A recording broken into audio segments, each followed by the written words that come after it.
इयत्ता 9वी मराठी प्रश्नपत्रिका गुण आहेत 80 गुणांची प्रश्नपत्रिका आहे। तुम्ही पाहतात अपठित पद्य उतार्यावरती आधारित काही प्रश्न आहेत। गावातील शाळेत नवीन शिक्षक आले होते। मुलांना अभ्यासाविषयी नवीन उमेद मिळाली। त्यांनी शिकवले हे केवळ धडे पुस्तकापुरतेच न राहता जीवनाशी जोडले जावेत असं त्यांचा अर्थ होता। तर याविषयी काही प्रश्न। अपठित काव्य देवाघरचे दार खुले ज्ञानरूपी ज्योत उजळे शिक्षणाची वाट धरू पुढल्या पिढीस उजेड करू। या कवितेचा तुम्हाला अर्थ संदेश आणि अलंकार ओळखायचा आहे। व्याकरण दिले तुम्हाला 10 गुणांचं। एकूण प्रश्नपत्रिका 80 गुणांची आहे। तर संपूर्ण प्रश्नपत्रिका सोडवताना स्वच्छता टापटीपणा नीटनेटकेपणा आणि प्रत्येक प्रश्नाचं उत्तर मोजक्या आणि चांगल्या अक्षरामध्ये लिहिणं हे खूप गरजेचं असतं। प्रत्येक प्रश्न तुम्हाला सोडवणं अनिवार्य आहे, सोडवायचंच आहे, कारण प्रत्येक प्रश्नाला गुण मिळतात। तर ही आपली इयत्ता 9वी विषय मराठी 6माही प्रश्नपत्रिकेच्या सरावासाठी तुम्हाला ही प्रश्नपत्रिका देत आहे।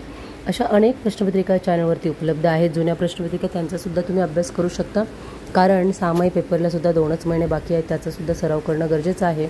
युनिट टेस्ट बरोबर 6माही परीक्षेचा सुद्धा तुमचा अभ्यास होऊन जाईल। तर तुम्ही पाहू शकता पत्रलेखनामध्ये तुम्हाला वृक्षारोपण सप्ताह साजरा करायचा आहे, तर मुख्याध्यापकाची परवानगी घ्यायची आहे। आणि दुसरं आहे गणपती उत्सवाला घरी बोलवायचं आहे आपल्या मित्रमैत्रिणींना। अपठित उतारा 15 गुणांचा दिलेला आहे, यावरती आधारित प्रश्न आहेत।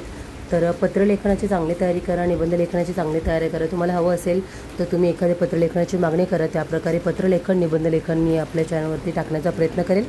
तर त्या पद्धतीने तुम्ही जर पत्रलेखन निबंध लेखन लिहिलं तर अतिशय चांगले गुण मिळतील। अशाच नवनवीन प्रश्नपत्रिका पाहण्यासाठी अधिक सराव करण्यासाठी चॅनलला भरभरून प्रतिसाद द्या आणि सबस्क्राईब करा, शेअर करा, बेल आयकॉनला प्रेस करायला विसरू नका, म्हणजे दररोजचं नोटिफिकेशन तुम्हाला या चॅनलवरती मिळत राहील। या वाक्यांचा शेवटचा प्रश्न आहे, इंग्रजीत भाषांतरण करा। लघुलेखन आहे, म्हणजे शॉर्ट मध्ये लिहायचं आहे तुम्हाला। जाहिरात लेखन, संवाद लेखन अधिकाधिक प्रॅक्टिस करा। धन्यवाद।